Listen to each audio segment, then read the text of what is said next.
வணக்கம் நேயர்களே, welcome to Anu's Tamil kitchen. இன்னைக்கு வந்து நம்ம பச்சை மொச்சக்காய், இது வந்து ஸ்கின் நீக்குந்த ஆல்ரெடி தோல் உரிச்சிருந்து பிதுக்குன பருப்புன்னு சொல்லுவாங்க. ஸோ இதை நம்ம எப்படி பண்ணுறதுன்னுட்டு பார்க்கலாம். இப்போ இதில் வந்து 2 பீஸ் தேங்காய், பச்சை மிளகாய், அரை ஸ்பூன் சீரகம், சோம்பு, அப்புறமா கொத்தமல்லி இருக்குது. இது நம்ம வந்து மிக்ஸி ஜாரில் போட்டு கிரைண்ட் பண்ணிடலாம். இப்போ நான் இதெல்லாம் மிக்சியில் போட்டுட்டு ஜாரில் போட்டுட்டு நான் கிரைண்ட் பண்ணிட்டேன். இப்போ நம்ம எப்படி செய்கிறதுன்னு பார்க்கலாம். இப்போ நான் ஒரு பேன் வச்சு ஸ்டவ் ஆன் பண்ணிகிட்ருக்கிறேன். ஸோ நீங்கள் வந்து ஒரு 3 டேபிள் ஸ்பூன் எண்ணெய் ஆட் பண்ணிக்கலாம். எண்ணெய் சூடானதும் ஒரு 2 பட்டை, 4 கிராம்பு போடலாம். ஸோ இது கொஞ்சம் லைட்டாக சூடானதும்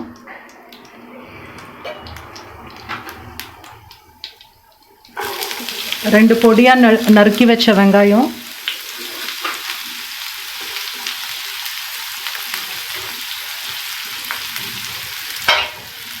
இப்போ இதை நல்லா வதக்கிக்கலாம்.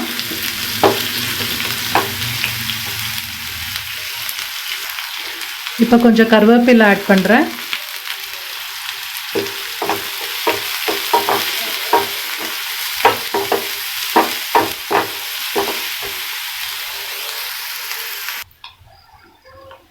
இப்போ இது கொஞ்சம் வெங்காயம் வதங்குந்தோம் ஒரு அரை ஸ்பூன் இஞ்சி பூண்டு விழுது போடுறேன்.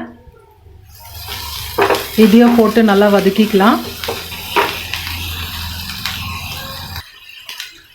இப்போ இஞ்சி பூண்டு நல்லா வதங்குந்தோம் தக்காளி 2 பொடியாக கட் பண்ணதை ஆட் பண்ணிக்கிறேன். இதையும் இதில் நல்லா போட்டு வதக்கிக்கலாம்.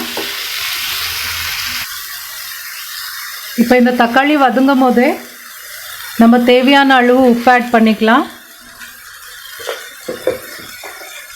அப்புறமா தனியாத்தூள் ஒரு 1 ஸ்பூன் ஆட் பண்ணுறேன். மிளகாய்த்தூள் ஒரு 2 ஸ்பூன் ஆட் பண்ணுறேன்.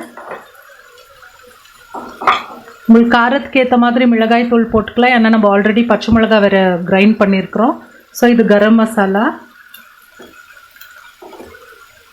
இப்போ இதை கூட சேர்த்து எல்லாம் நல்லா வதங்குதோம். இப்போ இதெல்லாம் நல்லா வதங்கின்னு இருக்கும் போதே நம்ம அரைச்சி வச்ச பேஸ்ட் ஆட் பண்ணிக்கலாம்.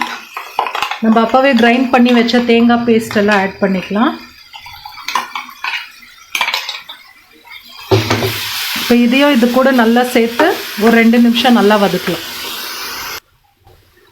இப்போ நம்ம 2 நிமிஷம் நல்லா இது வதங்குறதுக்கு அப்புறமா கொஞ்சம் தண்ணி ஆட் பண்ணலாம்.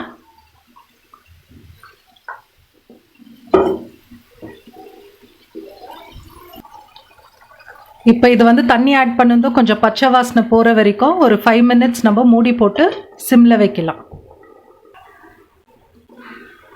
இப்போ இது ஒரு 5 மினிட்ஸ் ஆயிடுச்சு. ஸோ இந்த டைமில் வந்து நம்ம இது நல்லா பச்சை வாடை போயிட்டுருக்கோம். ஸோ இந்த டைமில் நம்ம இந்த மொச்சை கொட்டையை போடலாம். அப்புறமா நான் கூடவே இந்த உருளைக்கிழங்கு ஒன்று கட் பண்ணி வச்சுருக்கிற துண்டாக, இது ஆப்ஷனல் வேணும்னா போட்டுக்கலாம். போட்டால் நல்லாயிருக்கும் சப்பாத்திக்கெல்லாம்.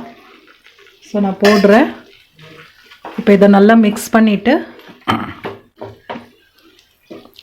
இன்னும் கொஞ்சம் நம்ம ஒரு எவ்வளோ திக்னஸ் வேணுமோ அந்த குவான்டிட்டி தண்ணி ஆட் பண்ணிவிட்டு இன்னும் இது ஒரு 15 மினிட்ஸ் மூடி போட்டு நம்ம வைக்கணும். ஸோ இப்போ நம்ம வந்து தண்ணி ஆட் பண்ணிக்கலாம். இப்போ வந்து நான் தண்ணி ஆட் பண்ண போகிறேன். தண்ணி ஆட் பண்ணி இதை மீடியம் ஃப்ளேமில் ஒரு 15 மினிட்ஸ் நம்ம வச்சா க்ளீனாக வெந்துடும். ஸோ இதை நான் இப்போ மூடி போட்டு வைக்க போகிறேன். இந்த ஸ்டேஜில் நீங்கள் உப்பெல்லாம் கரெக்டாக இருக்கான்ட்டு செக் பண்ணிக்கலாம். ஸோ நான் மூடி போட்டு ஒரு 15 மினிட்ஸ் விட்டு பார்க்கலாம். இப்போ இது ஒரு 15 மினிட்ஸ் ஆயிடுச்சு. நம்ம ஓப்பன் பண்ணி பார்க்கலாம். இது ரொம்ப நல்லா ரெடி ஆகிட்டு இப்படி கட்டி ஆகிட்டுருக்கு. ஸோ இது இப்போ ரெடி ஆயிடுச்சு. ஃபைனலாக நம்ம கொஞ்சம் கொத்தமல்லி ஆட் பண்ணிக்கலாம்.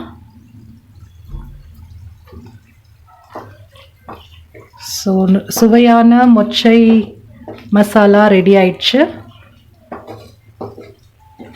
செஞ்சு சாப்பிட்டு பாருங்க. தேங்க்ஸ் ஃபார் வாட்சிங்.